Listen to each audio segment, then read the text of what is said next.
Hello বন্ধুরা, তোমরা সবাই কেমন আছো? আশা করি ভালোই আছো, সুস্থ আছো। আমিও খুবই ভালো আছি। বন্ধুরা, আজকে তোমাদের বানিয়ে দেখাবো কারি পাতা দিয়ে চিকেন মশলা ফ্রাই। তোমরা সবাই রান্নার ভিডিওটিতে একটি লাইক দিয়ে পুরো রেসিপিটি একদম স্কিপ না করে প্রথম থেকে শেষ পর্যন্ত দেখতে থাকো।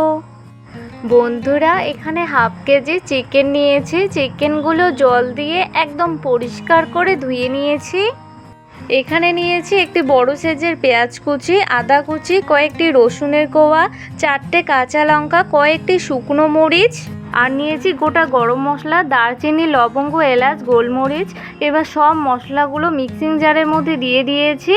এবার এখানে বেশ কয়েকটি কারি পাতা দিয়ে দিলাম। এবার সব কিছু খুব ভালো করে পেস্ট করে নেব। এবার চিকেনের মধ্যে কারি পাতা সহ যে মশলাগুলো পেস্ট করে রেখেছিলাম দিয়ে দেব। এবার এখানে দিয়ে দিব পরিমাণ মতো লবণ, আর দিয়ে দিব হাফ চা চামচ হলুদ গুঁড়ো, 1 চা চামচের একটু কম জিরে গুঁড়ো, 1 চা চামচের একটু কম ধনে গুঁড়ো, আর দিয়ে দিব হাফ চা চামচ কাশ্মীরি লাল লঙ্কা গুঁড়ো। এবার এখানে বেশ খানিকটা দিয়ে দেব সরষের তেল। এবার সব কিছু হাত দিয়ে খুব ভালো করে মেখে নিয়ে মিশিয়ে নেব। যত ভালো করে মেখে নেওয়া হবে খেতে কিন্তু ততটাই টেস্ট হবে। মশলার সাথে চিকেনগুলো খুব ভালো করে মেখে নিয়েছি। এবার 30 মিনিটের মতো রেস্টে রেখে দেব। কড়াইতে সামান্য একটু সরষের তেল দিয়ে দিলাম। নেড়ে নিয়ে তেল হালকা গরম করে নেব। চিকেনে আলু খেতে আমার খুবই ভালো লাগে, তাই এখানে দুটো মাঝারি সাইজের আলু ছোট টুকরো করে কেটে নিয়েছি, দিয়ে দিলাম। এবার এখানে একটুখানি লবণ আর একটুখানি হলুদ গুঁড়ো দিয়ে দিব। এবার নেড়ে নিয়ে আলু হালকা লালচে করে ভেজে নেব। তোমরা চিকেনে আলু নাও দিতে পারো। আলু লালচে করে ভেজে নেওয়া হয়ে গেছে। এবার নামিয়ে নেব। বন্ধুরা, একটি লাইক দিয়ে দেখতে থাকো, আশা করি ভালো লাগবে। চিকেন 30 মিনিট রেস্টে রেখে দিয়েছি, তোমরা বেশি সময় ধরেও রাখতে পারো। এবার ওই কড়াইয়ের মধ্যে দিয়ে দেব একটু বেশি করে সর্ষের তেল। নেড়ে নিয়ে তেল ভালো করে গরম করে নেব।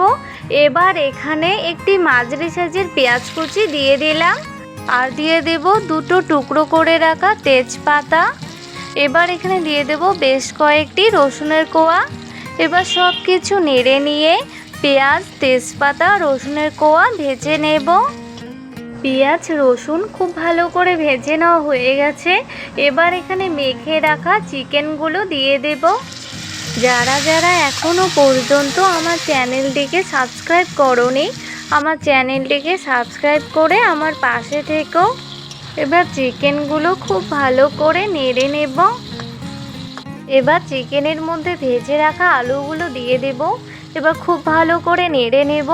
এই চিকেনের মধ্যে কিন্তু আমি একটুকু জল দেব না। প্রথমে 10 মিনিট চিকেনগুলো হাই আছে থালা চাপা দিয়ে রান্না করব। তারপর 25 মিনিট একদম লো টু মিডিয়াম আছে চিকেনগুলো রান্না করব। এবার থালা তুলে নিয়ে খুব ভালো করে নেড়ে নেব। এভাবে মাঝে মাঝে থালা তুলে নিয়ে চিকেনগুলো খুব ভালো করে নেড়ে নেওয়ার পর আবার থালা চাপা দেব। এভাবেই থালা চাপা দিয়ে 35 মিনিট জাল করে চিকেন রান্না করব।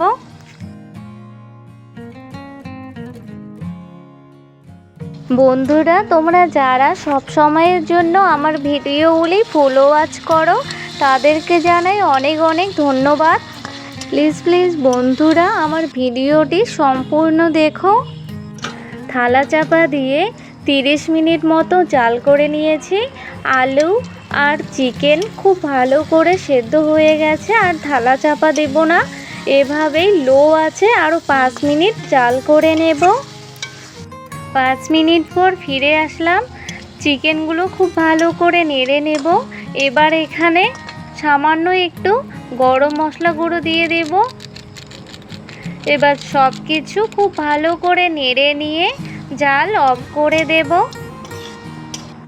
কারি পাতা দিয়ে চিকেন মশলা ফ্রাই রান্না একদম কমপ্লিট। এবার নামিয়ে নেব। বন্ধুরা, আমার এই রেসিপিটি তোমাদের কেমন লাগলো অবশ্যই কমেন্টে জানাতে ভুলবে না। এই রেসিপিটি খেতে কিন্তু অসাধারণ লাগে।